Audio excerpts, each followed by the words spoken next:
Fala galera, Lincoln Almeida aqui, seja muito bem-vindo ao meu podcast, onde eu e meus convidados vamos falar sobre saúde e também sobre marketing e empreendedorismo na área da saúde. Coloca bem o seu fone de ouvido que a gente vai começar.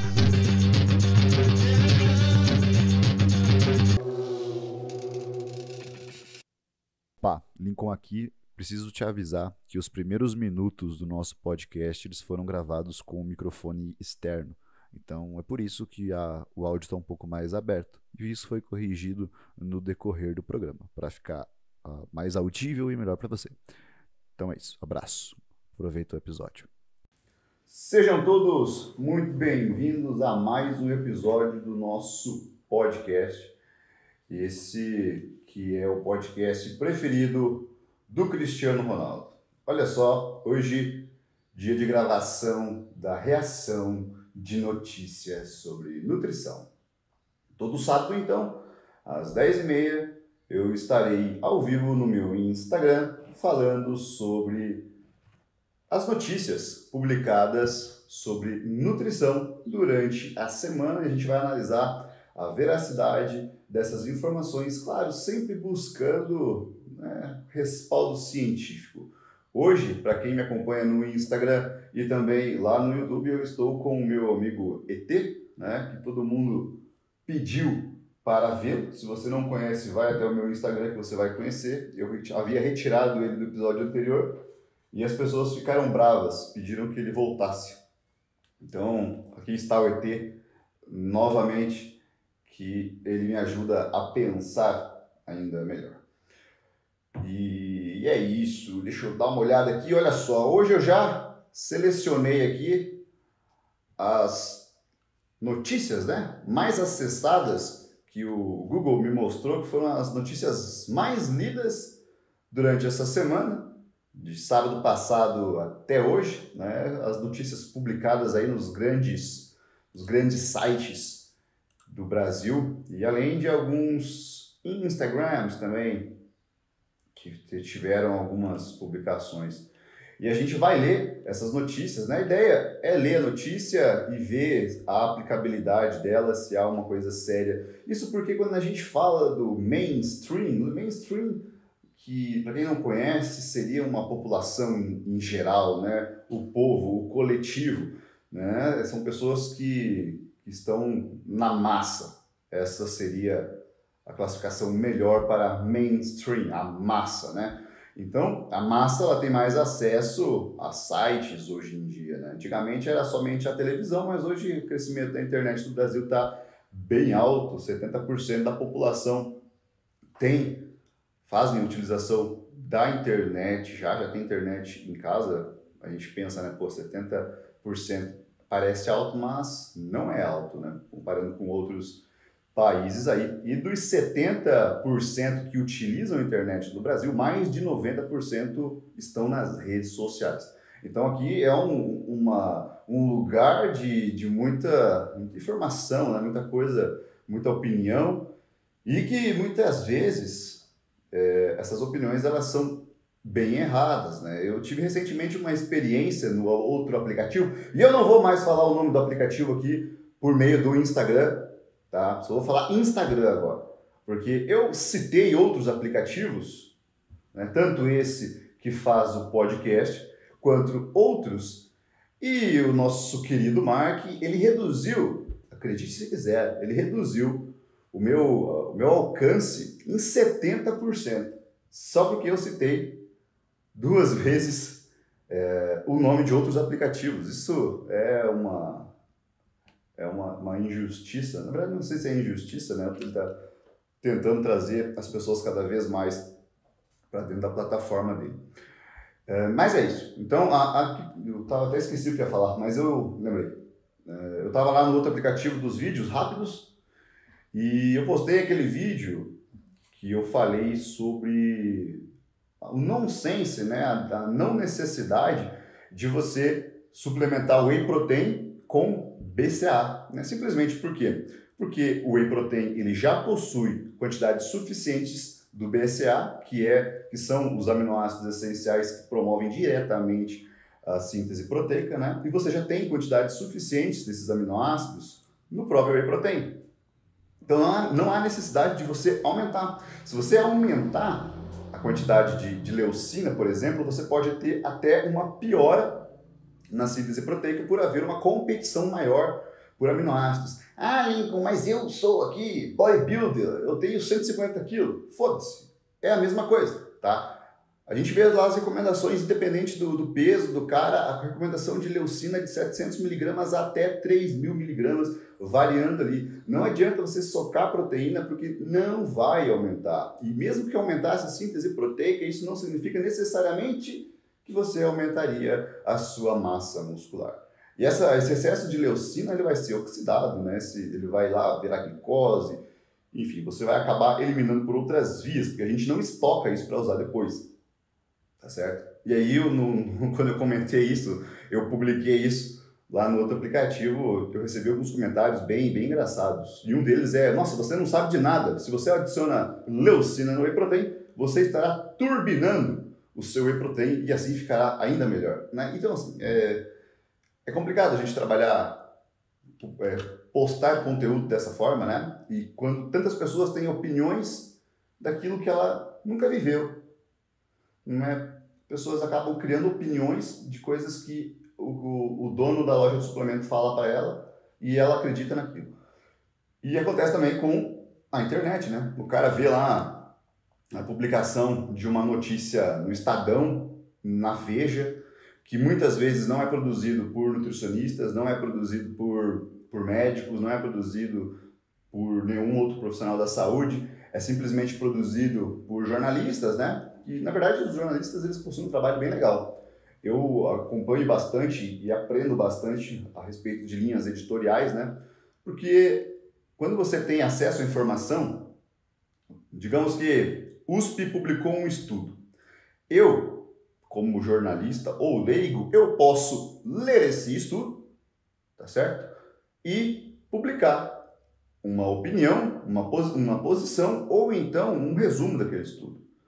Tá? Mesmo não sendo profissional da área. Então você que é nutricionista e fica bravo, porque tem tanta informação errada, cara, não fica bravo, tá? Faz o seu melhor, porque você não vai conseguir derrubar isso, você não vai competir contra isso, tá? Não adianta querer ficar falando mal, isso e aquilo, não adianta, faz o seu trabalho, tá?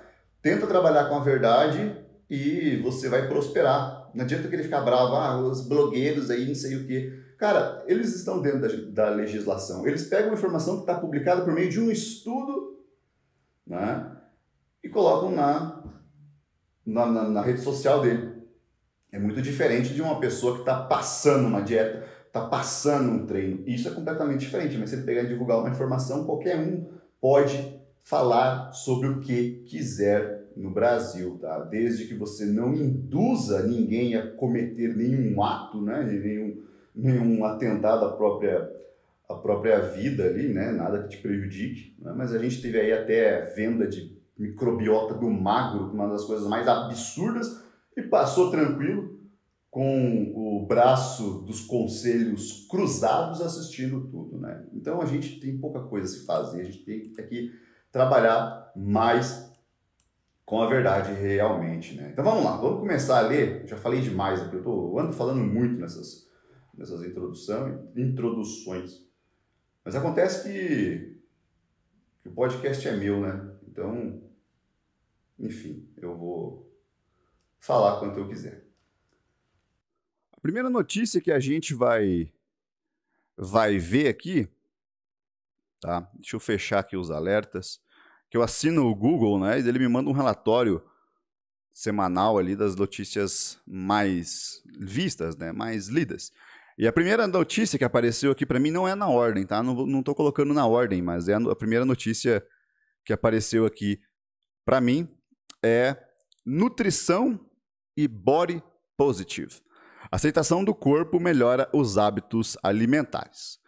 Resumo da notícia. Outra coisa, repetindo, né? Eu não vou falar onde que eu achei essas informações, tá certo?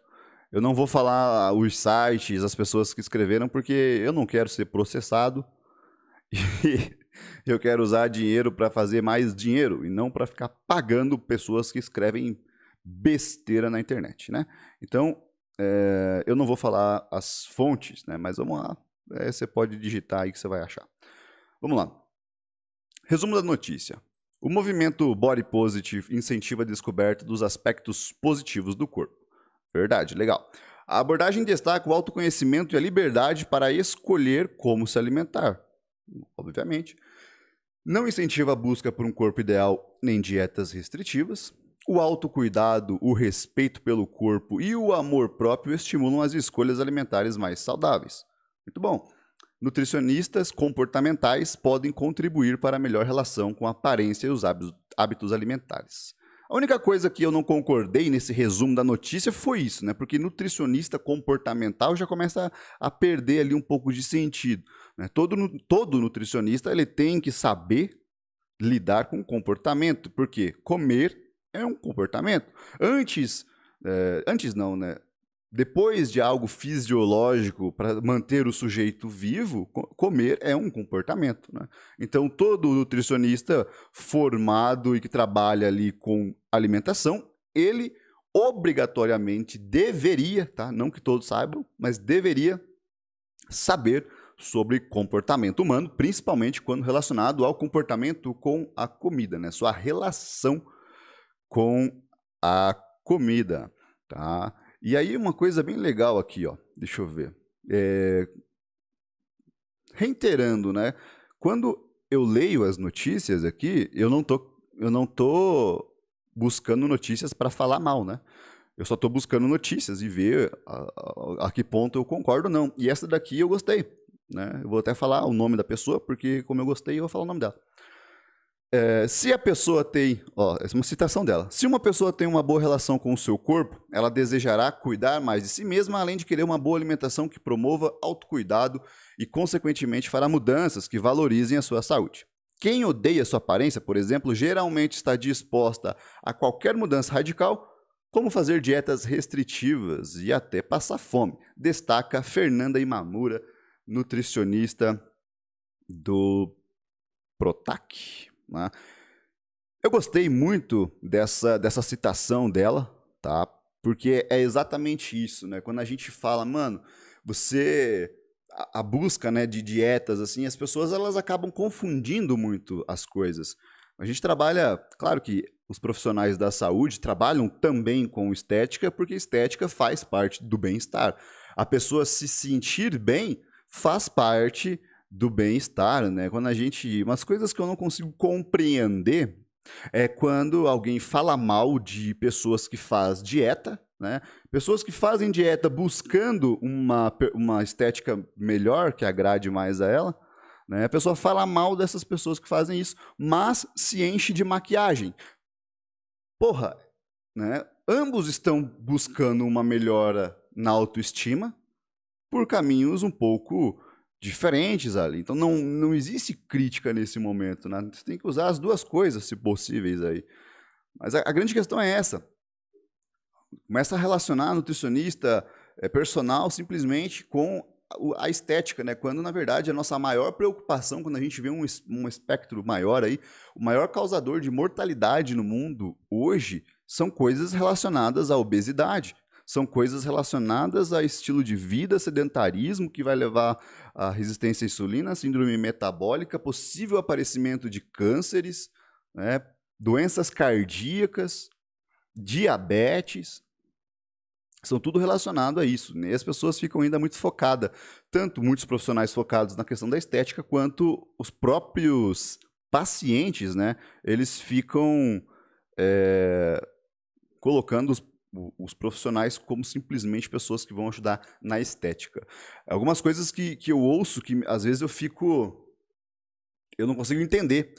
Como o cara dizer que ia fazer uma dieta, olha só, ele ia fazer uma dieta para aprender a comer e ir no nutricionista para fazer a dieta para emagrecer. Isso não faz sentido nenhum.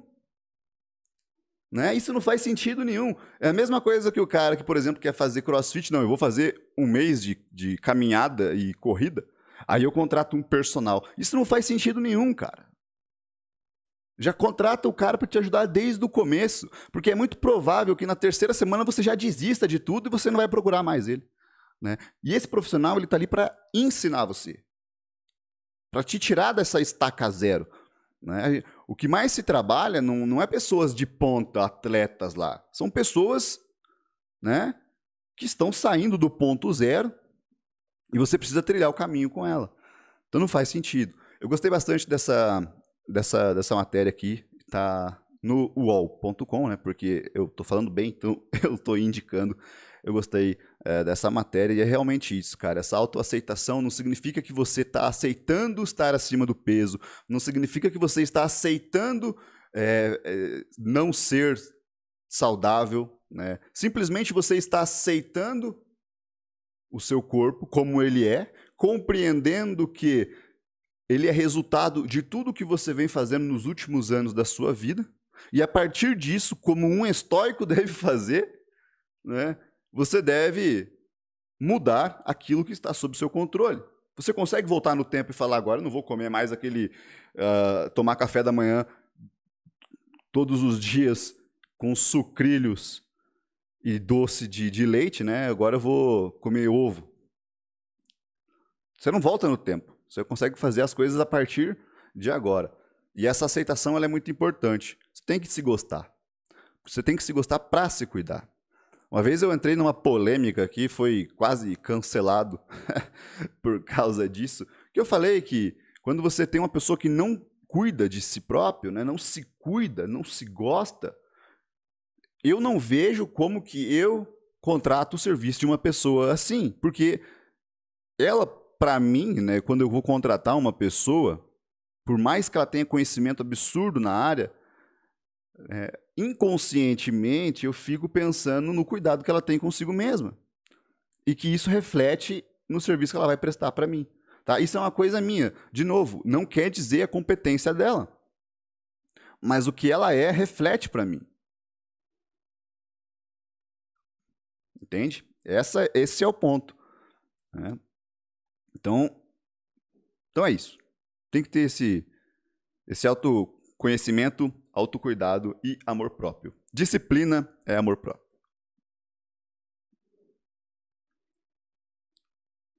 Vamos ver a próxima notícia aqui.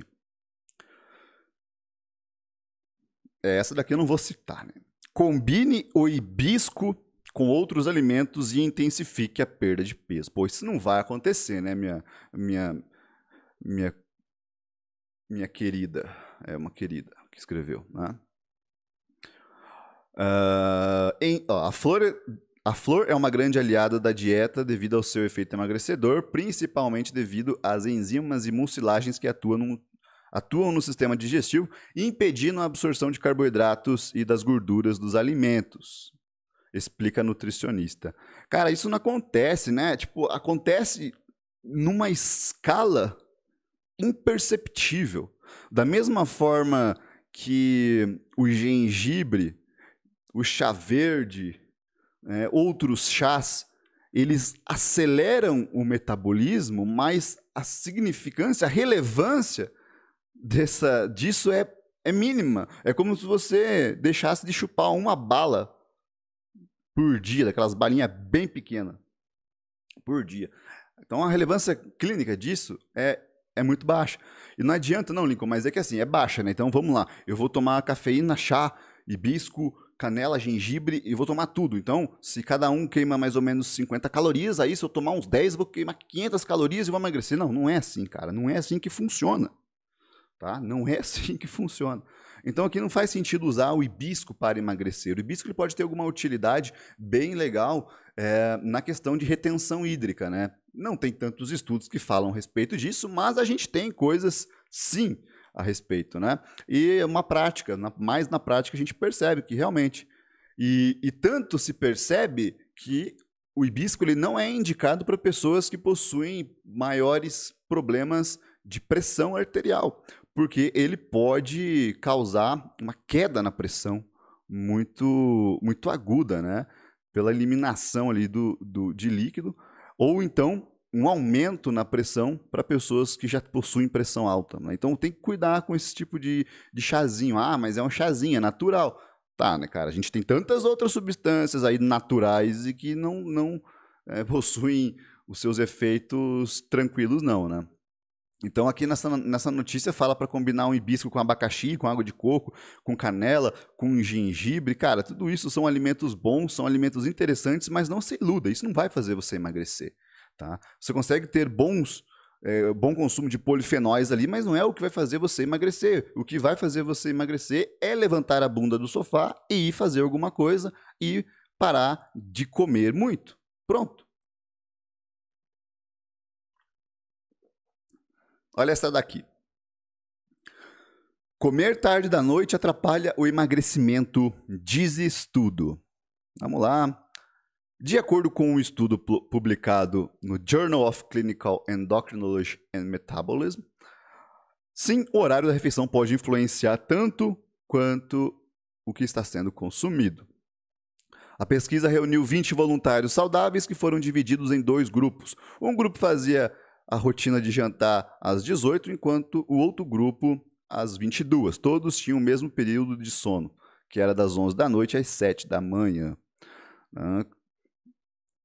Aqueles que comeram às 22 horas, eles apresentaram maior glicose mais alta, atraso na oxidação de gorduras, né, dos ácidos graxos, menor oxidação dos ácidos graxos, e que efeitos crônicos podem levar à obesidade. Eu vou abrir esse estudo aqui. Tá? O nome do estudo... Deixa eu ver aqui. Ah, tô ligado, já li esse estudo aqui. Esse estudo saiu faz 3 dias. Metabolic Effects of Late Dinner in Health Volunteers, né? Foi publicado no dia 11 de... Não, é outro. Esse que foi publicado no dia 11 de junho, tá? Deixa eu dar uma olhada aqui.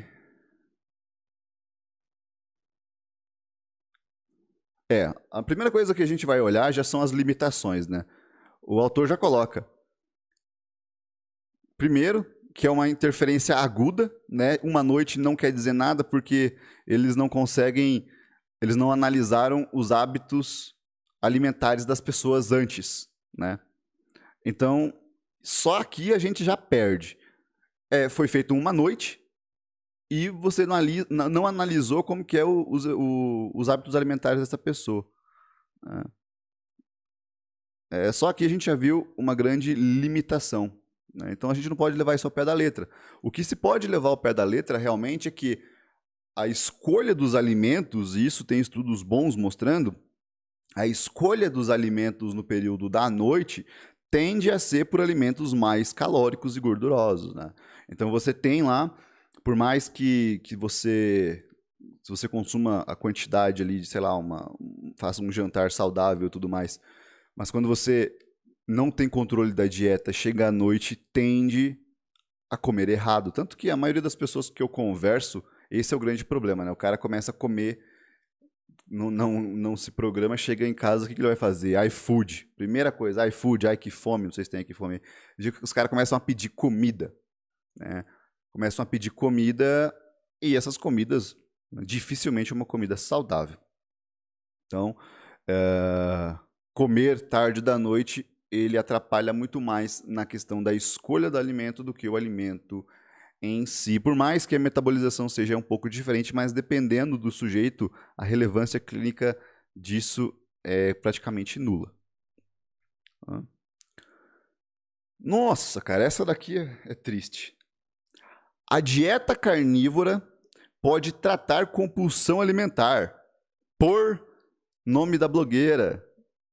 A dieta carnívora é uma dieta de baixo ou zero carboidrato, sendo uma variação da dieta cetogênica clássica. O vício em comida funciona como os outros vícios, explica a especialista, porque algumas pessoas não conseguem se controlar em torno de certos alimentos, não importa o quanto tentem. Os principais sintomas do vício em comida é o desejo por alimentos não saudáveis, sem sentir fome e a incapacidade de resistir à vontade desses alimentos. Então você já deve saber, se você me segue, que a dieta carnívora é uma das piores besteira, se não a pior besteira que a gente já viu a respeito de nutrição. É uma das coisas mais... É, uma das coisas mais... Cara, não tenho nem palavras para falar o que é a dieta carnívora no sentido de trazer malefícios à nossa saúde, principalmente a questão das nossas bactérias do intestino, que quando estão com excesso de proteínas, e aí dependendo do tipo de alimento que você está consumindo, né? Se você está consumindo embutidos, por exemplo, ou a carnes um pouco mais processadas, que são liberadas nesse tipo de dieta aí, você acaba consumindo um teor alto de nitrosaminas, que são as substâncias nível A, quando a gente relaciona câncer e alimentos, né? Então, quando faz essa relação, as nitrosaminas presentes lá nos defumados, né, bacon, linguiça, essas coisas são salsichas, são os alimentos que mais possuem essa relação. E quando você faz um excesso, um consumo excessivo de proteína, sem que haja vegetais ali, você acaba proliferando muitas bactérias maléficas que acabam por si, então, liberando toxinas, né? E outro ponto importante sobre esse alto consumo de gorduras saturadas vindo da dieta carnívora, né, é também de um espectro muito, muito maior. A gente tem diversos problemas relacionados ao metabolismo. Eu não vou terminar de ler essa notícia aqui, porque parece é ridícula essa notícia, e é tão ridícula que ela foi publicada num site de cultivo suíno. Então foi publicado num site de cultivo suíno, cultura suína, né? E por uma pessoa que não tem a mínima noção do que está falando. Então a gente já tem que ter noção do que foi feito aí. Para você ter ideia, né, de consumo de gordura saturada. Bom, vamos continuar aqui, depois eu complemento isso. Vamos ver o que tem mais aqui.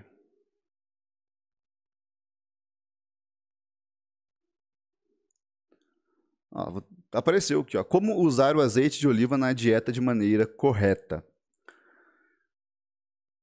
Essa é a primeira dúvida. Isso aqui é muito legal, né? Porque muita gente fala que se você utilizar o azeite de oliva, se você aquecer ele vai entrar num ponto de fusão, ele tem um ponto de fusão menor que os outros óleos, né? Que os outros azeites, que as outras substâncias usadas ali para fazer, para fritar, para grelhar. E isso é mentira, né? O ponto de fusão dele é de 180 graus, ele consegue manter isso por bastante tempo.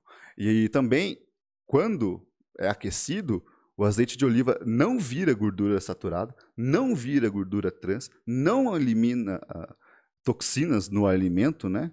Então tudo isso é mito, tudo isso é bobagem, né? Não faz sentido nenhum. O melhor ainda para se usar é o azeite de oliva em praticamente todas as opções. É claro que quando você consome o extra virgem frio, né, sem aquecê-lo, coloca na saladinha lá e tudo mais, você acaba tendo algumas propriedades fenólicas, né, antioxidantes maiores do que quando você aquece ele, né? Isso, por ser um produto caro, né, você acaba perdendo alguns benefícios em contrapartida, gastando muito para ter esse produto. E às vezes, cara, compensa usar um óleo vegetal mais normal. Aqui nessa reportagem, a nutricionista fala para usar banha de porco, cara, e óleo de coco.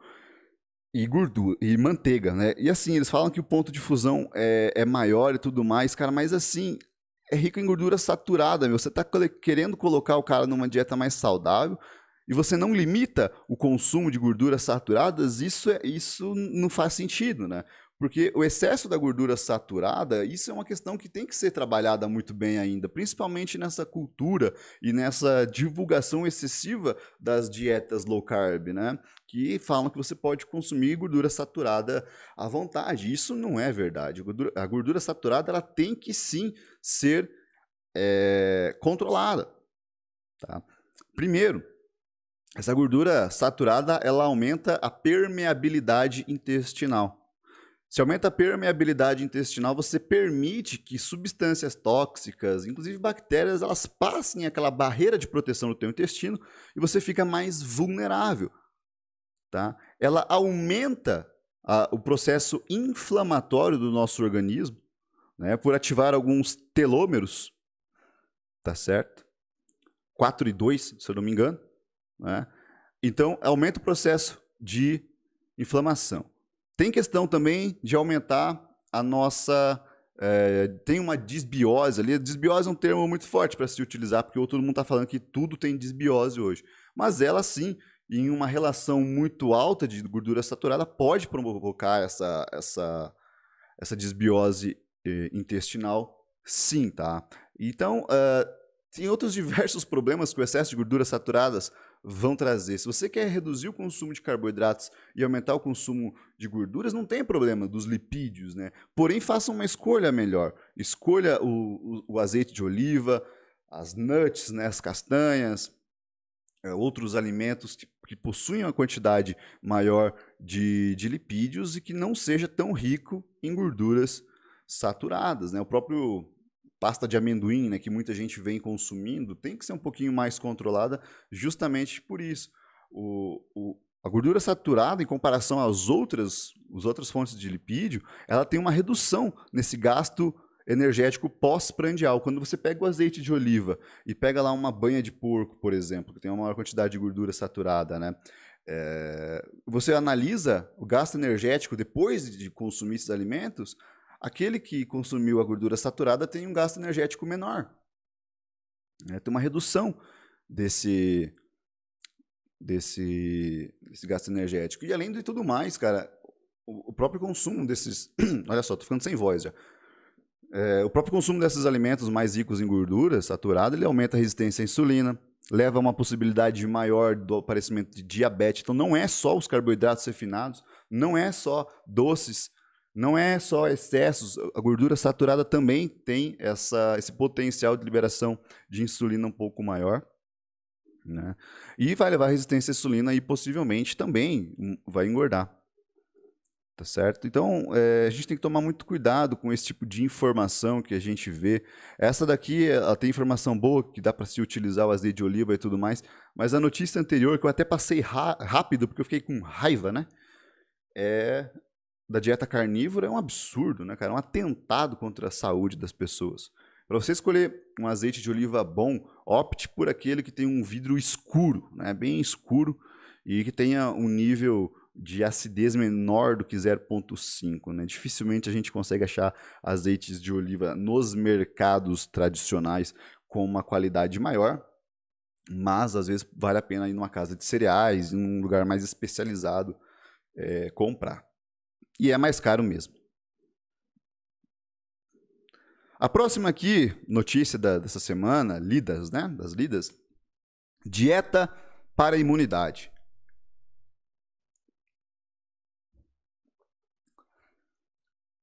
Tá.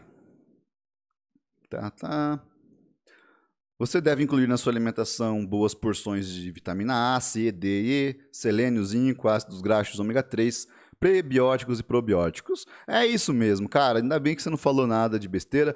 É exatamente isso. Quando a gente fala de imunidade, tem gente, cara, precisa de uma dieta para imunidade, precisa de um suplemento para imunidade. Você não tem que fazer isso, tá? É o mesmo princípio da dieta detox. Não existe dieta detox. Você simplesmente precisa fazer com que o seu corpo trabalhe por si só.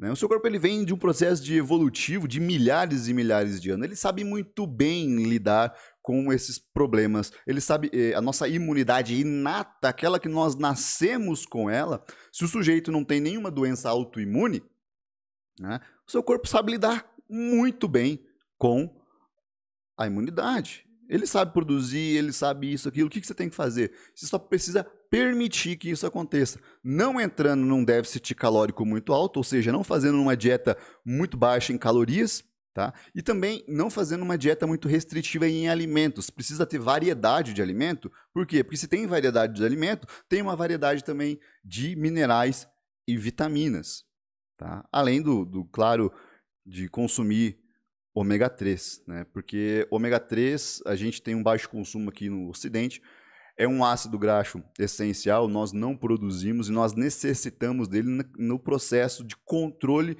de inflamação do organismo, além de ser revestimento das nossas células, né? Então a gente precisa fazer o consumo desses óleos do ômega 3, né? Que vale a pena, em grande parte dos casos, vale a pena fazer a suplementação, sim, de ômega 3. E os prebióticos e probióticos, né? Os prebióticos seriam os alimentos que são são literalmente os alimentos das nossas bactérias, né? Então, aí você tem diversos. Eu gosto muito do amido resistente, que é quando você aquece o arroz, deixa o arroz pronto e você resfria ele, né? Então a gente tem lá um processo químico, né? Que a nossa querida amilopectina ali, elas trocam de lugar e tudo mais.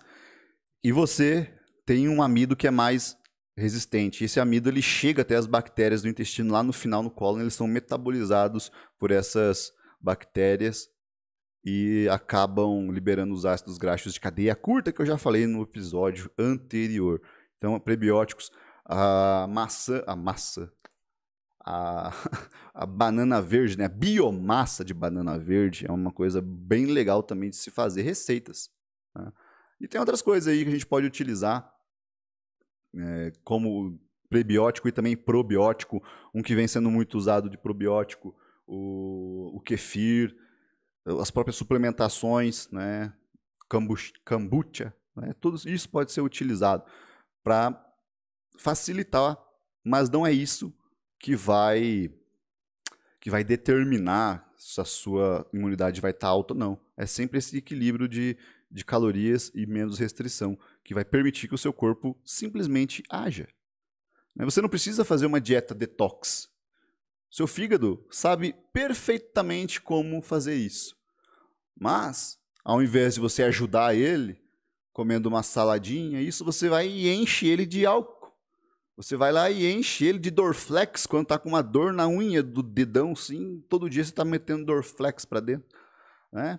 Então, você precisa deixar o seu corpo trabalhar, cara, só isso. Olha aqui, essa aqui é para vocês que estão ao vivo. Como aproveitar o final de semana. Ah, não, essa aqui é final de ano. Como aproveitar o final do ano sem estragar a dieta.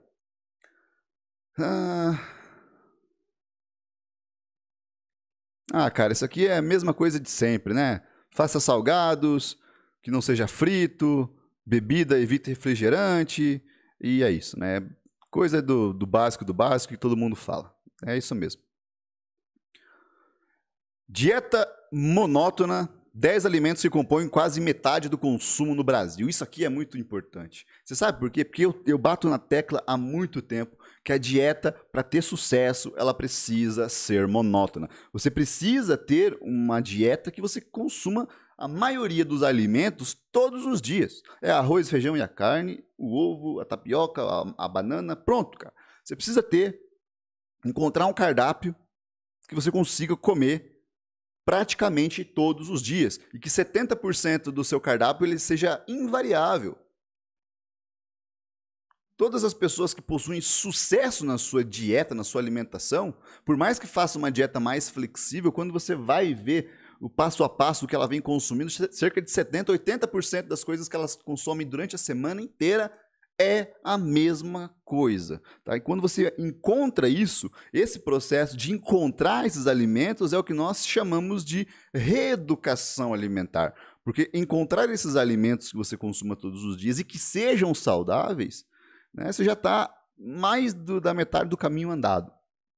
Então tem que consumir a mesma coisa praticamente todos os dias. Só que aqui, quando a gente está falando de Brasil, né, a gente não está falando de saúde, né? A gente está falando de pessoas do mainstream, da massa, né? O que as pessoas consomem mais. E o nosso cardápio ele não é variado, e por mais que sejam os alimentos mais consumidos, nem todos são saudáveis, né? Então vamos lá. O que é mais consumido? Arroz, feijão, pão francês, carne bovina, frango, banana, leite, refrigerante, cerveja e açúcar cristal. Então, tirando o refrigerante, cerveja e o açúcar, né? O resto tá ótimo, cara. Pode ser incluído em praticamente todas as dietas de quem não é intolerante e não tem problemas ou alergias com esse tipo de alimento. E é interessante a gente fazer isso, né? Porque é parte da nossa cultura, esse tipo de consumo. E a gente tem que aproveitar esses alimentos que são baratos, são saudáveis e que sim permitem que a gente tenha bons resultados.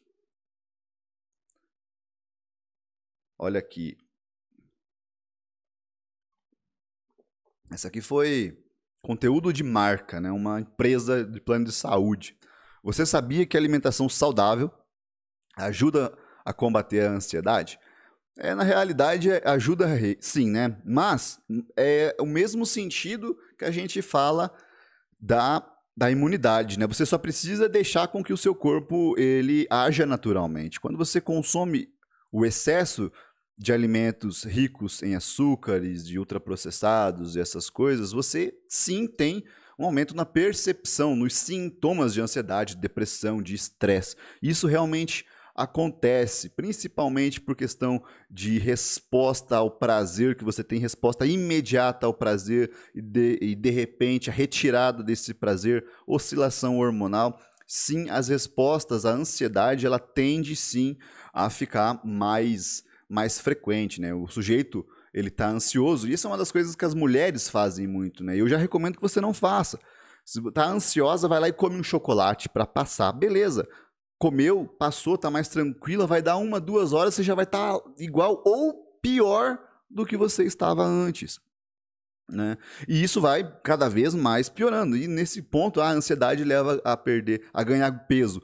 Realmente, se você não controla, vai levar a ganho de peso. Não é a ansiedade que leva você a ganhar peso. É você tentar sanar, acabar com esse sintoma com a comida.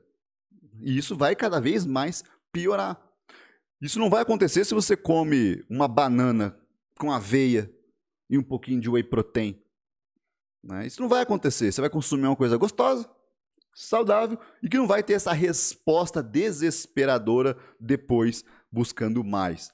Então, a seleção dos alimentos ela é muito importante para não agravar o caso.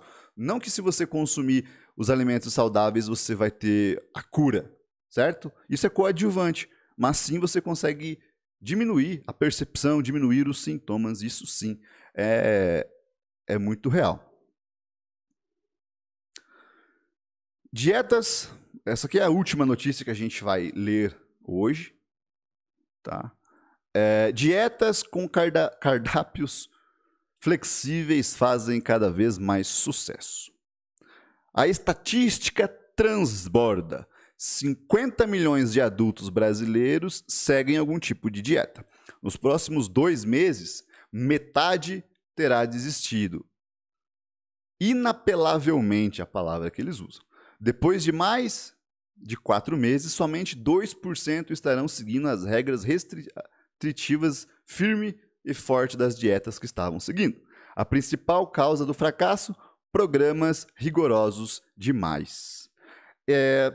É legal essas informações que ela colocou aqui, né? Mas ela não colocou a fonte, então como é que eu vou saber? Eu não confio em coisas que não dão a fonte, assim. Pô, 50 milhões de adultos. Tá, de onde você tirou esses dados? Não tem a fonte, né? E aqui ela fala também, um estudo publicado na JAMA, mostrou que a médio prazo o jejum intermitente fracassa. Ao longo de 3 meses, a maioria dos participantes havia perdido de 2 a 3 quilos, pouquíssimo a mais do que o grupo controle.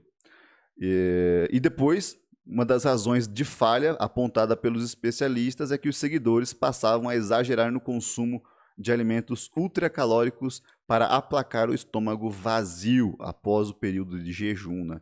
Só que assim, né, tem aqui, resumo da ópera, o estudo científico fala, mas meu, não tem não tem um estudo. Os caras não colocam a fonte do negócio. Então, se você não coloca a fonte, não tem validade nenhuma, né? Não tem validade nenhuma. Por mais que eu concorde que a dieta ela deve ser flexível, né?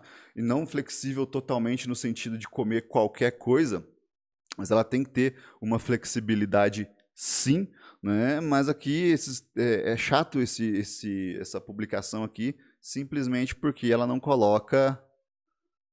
colocou a fonte. Então a gente não sabe se isso realmente é confiável ou não. Mas os dados seriam interessantes da gente falar e refutar, né? Mas enfim, é isso. Então, nessa semana são essas as nossas notícias mais lidas da semana. Eu espero ter contribuído com a sua percepção de notícias aí, né? O seu grau de julgamento do que é certo ou errado. O interesse aqui meu não é trazer e bater em notícias, até porque eu estou falando bem de várias outras reportagens aqui que eu gostei, né? A questão realmente é você criar um senso crítico um pouco melhor para saber realmente o que vai te ajudar, ou o que é uma falácia, ou aquilo que estão exagerando. Esse é o objetivo maior desses episódios de toda semana, analisando as notícias mais lidas. Se você tem alguma sugestão de notícia para ler que foi publicada na semana seguinte, né, durante a semana, manda no meu Instagram, lincoln.almeida, que eu vou ler a notícia e eu vejo se vale a pena a gente falar sobre ela ou não. Mas eu prefiro, né, como eu venho fazendo, eu prefiro abrir a notícia na hora aqui. Então eu reajo à notícia na hora, eu abro ela e já vejo o que está sendo dito.